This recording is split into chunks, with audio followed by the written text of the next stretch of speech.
Bienvenidos a nuestra semana de conferencias ministeriales. Esta noche nos toca la tercera conferencia con el doctor Luis Guerra y su tema es el uso del elemento visual en las ciencias de la educación. Les va a servir mucho, va a ser fascinante. Entonces, vamos a encomendar estos momentos al Señor para que Él use esta conferencia y todo lo que se va a decir para ayudarnos en nuestros ministerios, ¿sí? Entonces, oremos. Señor, ¿cómo te damos gracias que tenemos los privilegios aquí por medio de CETECA y lo que ofrece para seguir aprendiendo, para seguir preparándonos para servirte mejor? Te encomendamos este estudio por el doctor Guerra, que será de mucho provecho para nosotros. En el nombre de Jesús. Amén. Buenos días.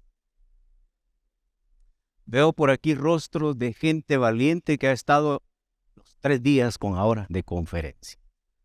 Para ustedes, muchas gracias. Y para los que se están incorporando hoy, muchas gracias.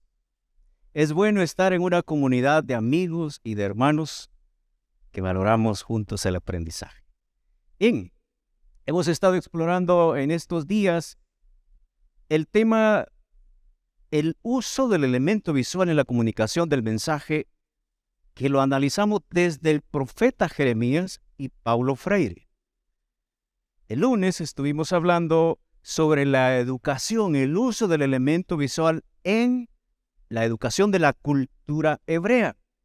Ayer estuvimos haciendo un esbozo de lo que significa la comunicación, el uso del elemento visual en la comunicación del mensaje en la cultura de hoy. Y esta mañana vamos a hablar del uso del elemento visual en las ciencias de la educación. Así que, nuevamente, bienvenidos. ¿Qué debemos entender por ciencias de la educación? Bueno, por ciencias de la educación entendemos como el conjunto de disciplinas que estudian, describen, analizan y explican los fenómenos educativos en sus múltiples aspectos. Realmente, cuando hablamos de las ciencias de la educación, nos referimos a ese conjunto de disciplinas que nos ayudan en la manera de cómo aprendemos y cómo enseñamos. Una de ellas es la pedagogía, aunque aquí voy a hablar de la pedagogía infantil. La pedagogía como ciencia la podemos entender como aquella ciencia que se ocupa de la educación y la enseñanza en general. Así que cuando uno dice, tu pedagogía es buena, está hablando de eso. Pero existe la pedagogía infantil, que es una rama de la pedagogía general, y esta rama de estudio tiene que ver exactamente con el trabajo que se hace con los niños. Pedagogía infantil. Visto de esa forma, entonces, vea qué interesante lo que hace la pedagogía infantil. Busca métodos y busca técnicas. ¿Para qué? ¡Wow! Para que el niño aprenda, ¿de qué manera? Divirtiéndose. Esto me llama mucho la atención. Por eso es que un maestro de niños tiene que ser tan creativo, extremadamente creativo, porque tiene allí a los tesoros pequeños. Tiene que ser tan creativo para que el niño, cuando lo deja su madre o su padre en la puerta del aula, no comience a llorar, sino que diga, yo quiero entrar al aula, porque él siente que está divirtiéndose, no tiene una camisa de fuerza para aprender. Oiga, aprende divirtiéndose.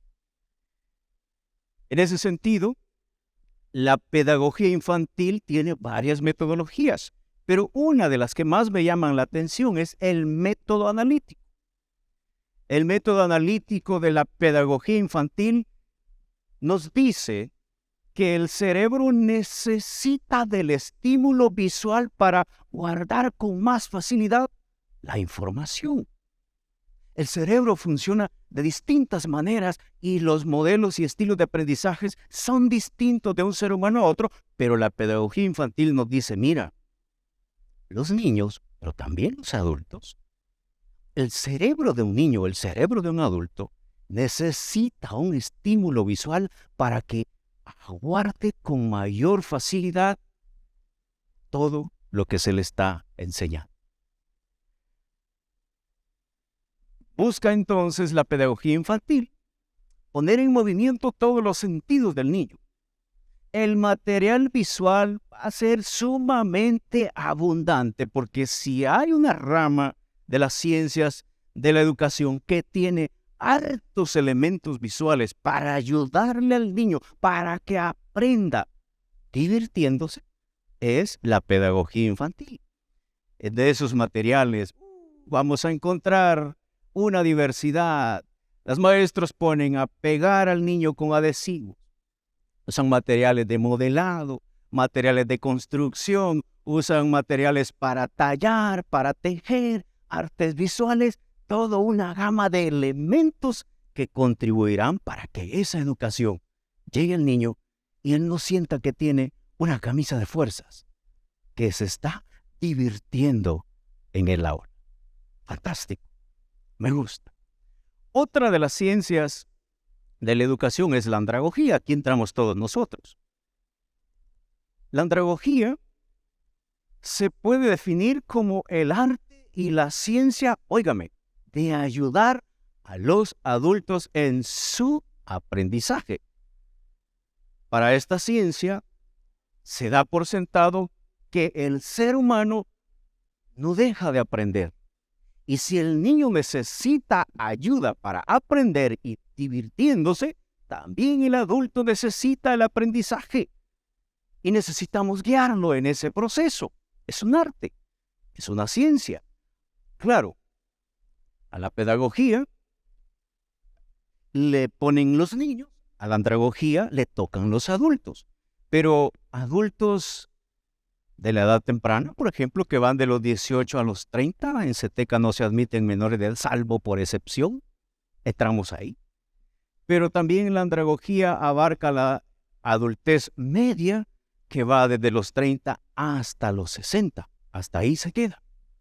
Porque de los 60 hasta que la muerte nos separe, ya se le llama adultez tardía y es la gerontología la que se va a encargar de apoyar en ese proceso de aprendizaje al adulto mayor o al adulto o a la adultez tardía.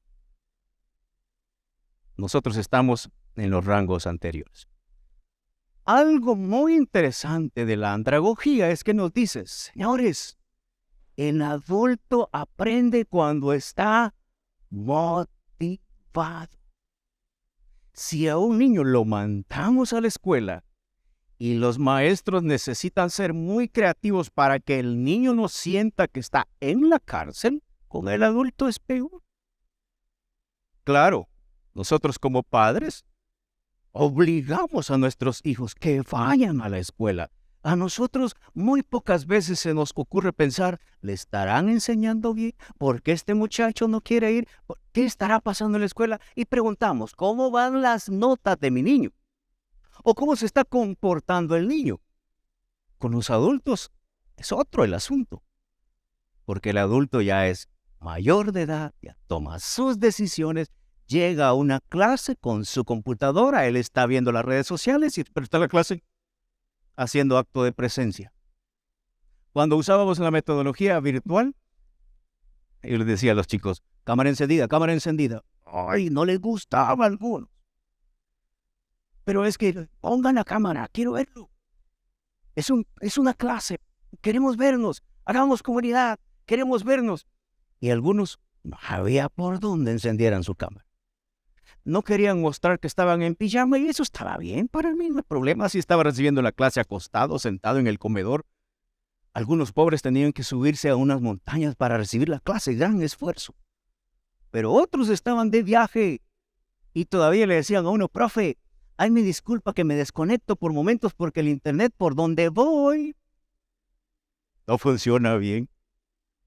Y de repente uno como mal lo que es, al que tenía la cámara apagada, fulano de tal, ayúdeme con esta, no contestaba. ¿Por qué no contestaba? Porque dejaba conectada su computadora y se iba. Tomaba decisiones, porque es un adulto. Si está motivado para aprender, aprenderá mejor. Por eso es que la andragogía, uno de sus puntos centrales es la horizontalidad. Hagamos educación juntos. No me ponga a estos muchachos y no los ponga ahí y no los vea como niñitos. Está hablando con una persona de 50 años que tiene mucha experiencia, 20 años, mucha experiencia en algunas cosas. No los trate como bebitos. Y todavía algunos son tan cariñosos. Mamita tiene 30 años.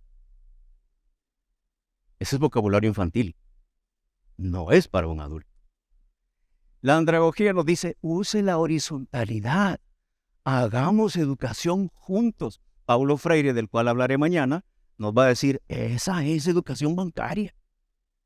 Estás usando al alumno como cuenta de banco para meterle. No estás haciendo educación. Horizontalidad.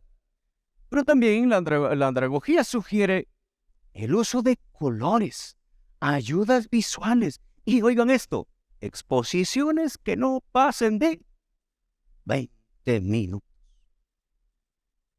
Andragogía.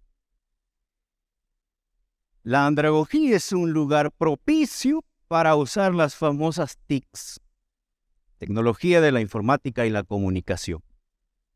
Ahí podemos darnos el lujo de hacer uso de estas herramientas electrónicas que nos han puesto al alcance. Allí, en la andragogía, esto será muy, pero muy importante. Y ustedes saben que de esto hay una infinidad de cosas. ¿Se imaginan ustedes entrando a la clase y diciéndole a los muchachos, vamos a hacer un recorrido en 1 minuto por las ciudades más importantes del mundo? Démele clic, Edwin.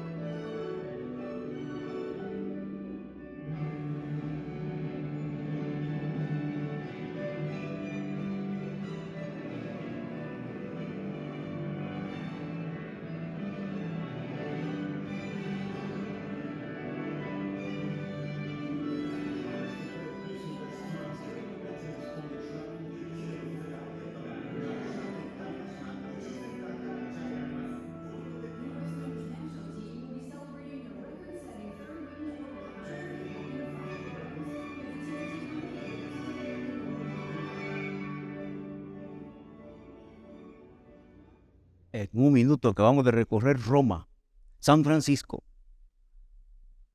Río de Janeiro y otros lugares. En 1 minuto.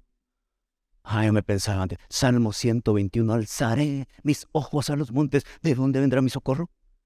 ¿Y cuál es el monte que usted piensa? En el monte que está cerca, en el que usted ha visto.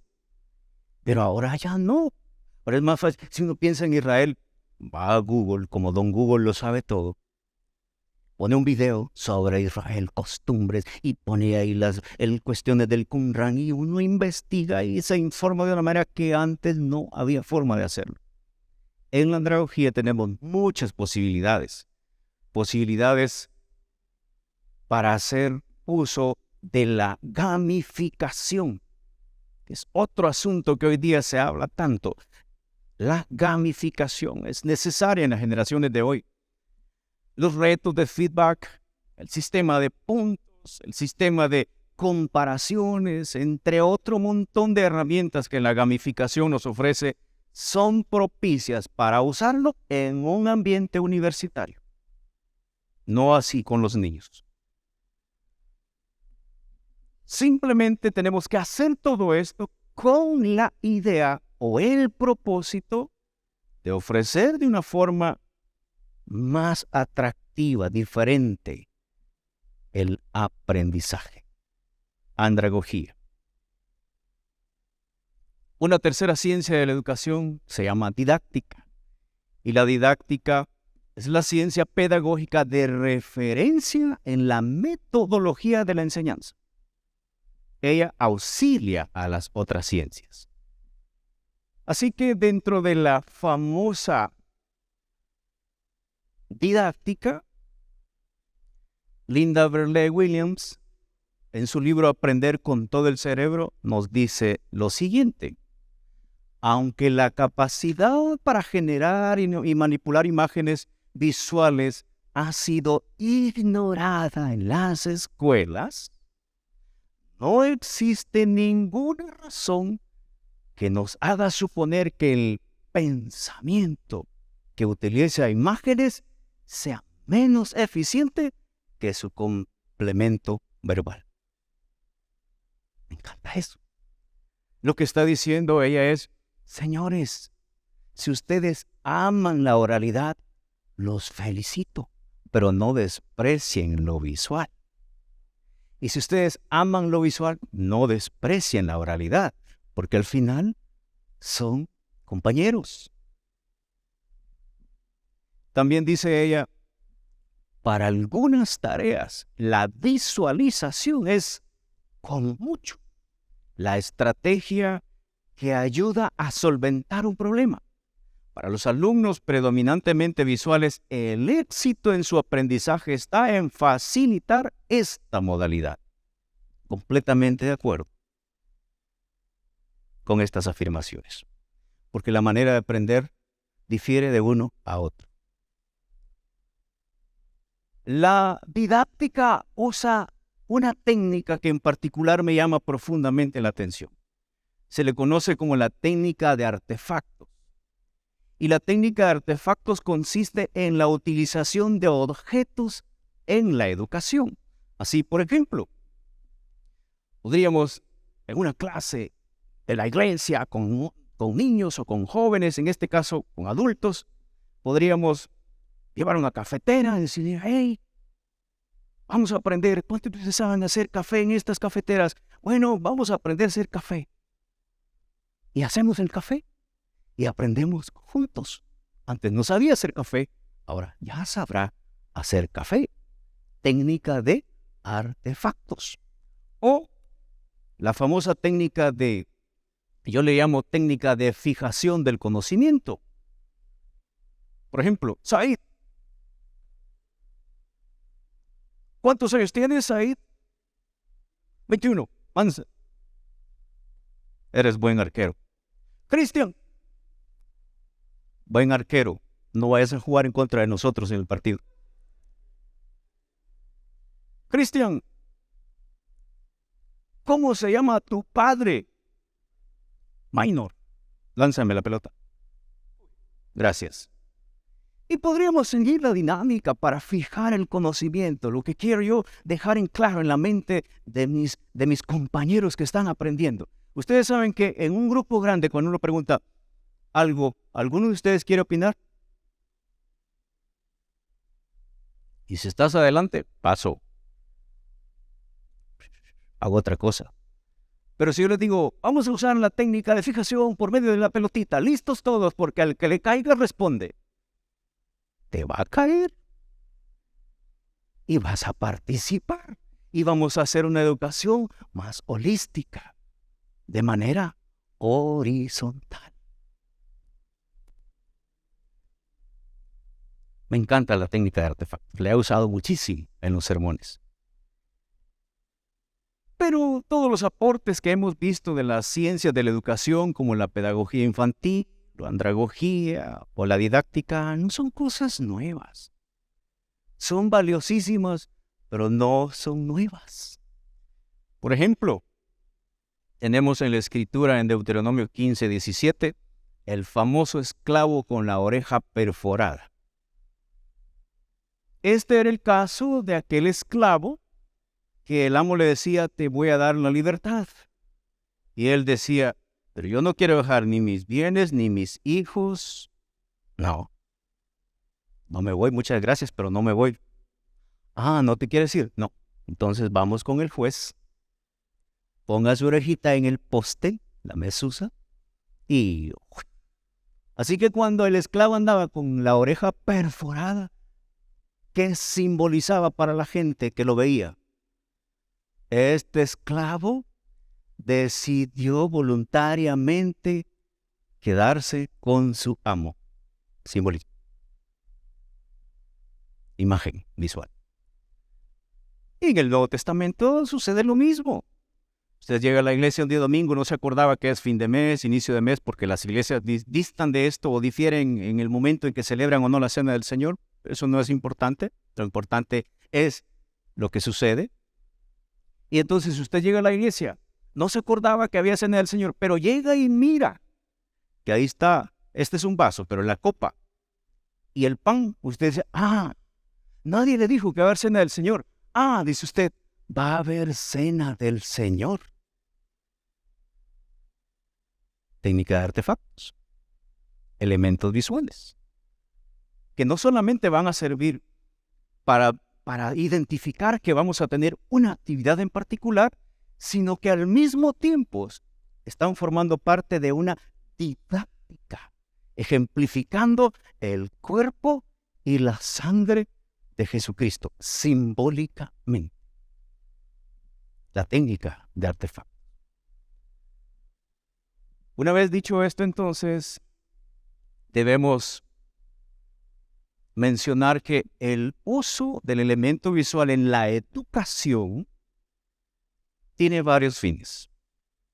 Primero, acompaña la tarea didáctica.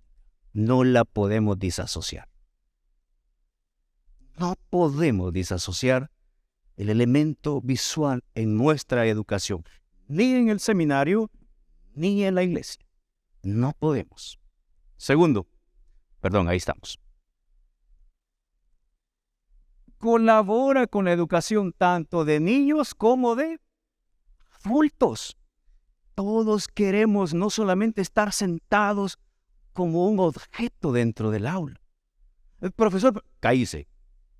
Pero, nada de pero. Yo soy el maestro, usted es el alumno. No funciona así la educación hoy día. Es imposible generar aprendizaje sin comunidad.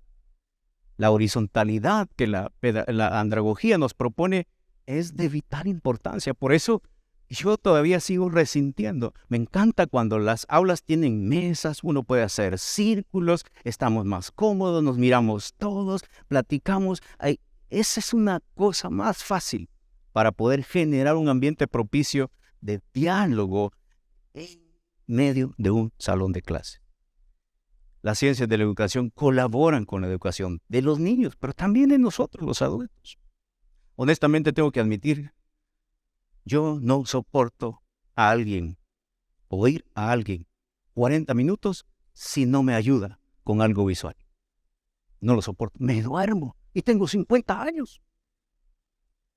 Me duerme. Me siento fastidiado porque qué rico, ¿verdad? Que de repente uno va a dormir a la iglesia, va a dormir a las clases, ¿verdad? Tal vez no dormiste en la noche, pero...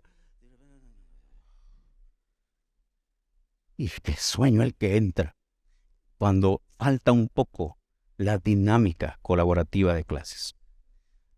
Además, el elemento visual en las ciencias de la educación es variado. Ahí tengo una pequeña lista. Imágenes, fotografías, iconos, presentaciones interactivas, mapas mentales, infografías, cómics, GIFs, videos, y siga leyendo el montón de posibilidades que tenemos en la andragogía. Es amplísimo, es muy amplio. También tenemos que reconocer que el uso del elemento visual en la educación sirve o debe servir para que el aprendizaje sea divertido. Ay, pero ¿quién se va a divertir con griego 4? Nathan es un excelente maestro de griego 4. ¿Quién se va a divertir aprendiendo? No, sí se puede. Ahí sí que el pueblo unido jamás será vencido. Sí se puede. Sí se puede divertir Es parte de mi filosofía educativa en la iglesia y fuera de la iglesia. Me encanta que la gente aprenda riéndose. Me gusta. Pero el uso del elemento visual en las ciencias de la educación no es optativo. Es necesario. Absolutamente necesario. Es un imperativo. No lo podemos obviar. Nos enseña también el uso del elemento visual en la educación. Nos enseña también que no basta un título o un nivel académico. No es suficiente un doctorado para educar. A la par del saber conocer, también está el saber hacer. Tienen que ir de la mano. Y me encanta porque el uso del elemento visual en las ciencias de la educación derriba un argumento que nació en la Edad Media. El argumento era el siguiente: la imagen visual es para el hombre analfabeto, Edad Media. Y dijeron en la Edad Media que la imagen visual era la Biblia o literatura de los pobres. Qué despectivo. Pero el uso del elemento visual en las ciencias de la educación derriba ese argumento. No, señores, eso tal vez fue en la Edad Media. En el siglo XXI, con una cultura visual, como hablábamos ayer, con un alfabetismo visual y con una educación visual, como tenemos que entrelazar hoy, ya no es opcional. Tenemos simplemente que aplicarlo en lo que hacemos dentro de nuestra tarea educativa. Definitivamente que el uso del elemento visual en la ciencia de la educación tienen grandes desafíos para ustedes y para mí como parte del cuerpo de Cristo que nos dedicamos a la educación teológica. Muchas gracias.